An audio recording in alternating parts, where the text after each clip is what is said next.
Hello everyone! So ayan na guys, camera, lapit. So ayan na guys, ito guys yung aming ibit ngayon guys. Ayan, mag-book kami dito para sa aming Mango Graham. Ayan siya guys, wow, ang galing na aming cameraman na. So by the way guys, yung aming cameraman pala ngayon is schedule talaga ang akong cameraman guys. Lagi yan guys. Kahit saan kami nagpunta, pinigrit talaga yung akong cameraman. Ayan, so yun ang taga-video ko guys. Kasi kami dalawa lang naman yung magkasama. Ayan. Lagi nagkasama guys. Siya ang aking cameraman. Ayan. So, ang ganda-ganda nito guys. Pag mag-volume na to guys. At saka po ihalo yung ating cream binsada. So, kailangan muna natin na i-beat siya ng 25 minutes. Ayan, 20-25 minutes lang guys. Pwede na siya. Basta sa tingin nyo nag-double volume na siya. Ayan. Ayan guys. So, ganyan siya guys. Pwede natin siyang lagyan ng gatas guys na condense. Ayan. So, pwede nyo siyang ganyan, lagyan ng gatas na condense guys.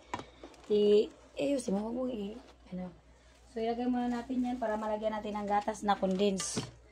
So, ayan na guys. Patakan na natin ng gatas na condense. So, ito yung guys, yung condense ko is mango, ano to guys, flavor. Ayan. Mango flavor siya. So, dalawang lata yan guys. Dalawang lata yung aking ilagay dyan. Kasi, dalawang lata din yung Graham, post muna na. Post. So, yan na guys. Nalagay na natin yung ating mangga. So, yan. Mix na natin. Yan. So, ganyan siya kaganda guys. So, mix natin ang dahan-dahan yan. Hanggang maghalo sila lahat.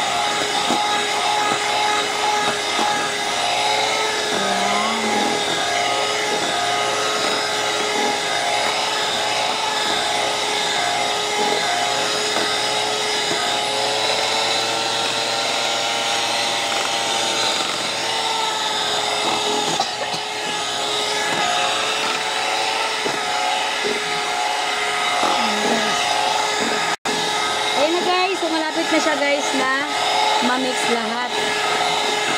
So, ganyan lang guys. Easy lang yung pag-mix nito. Bye-bye guys. Thank you for watching everyone.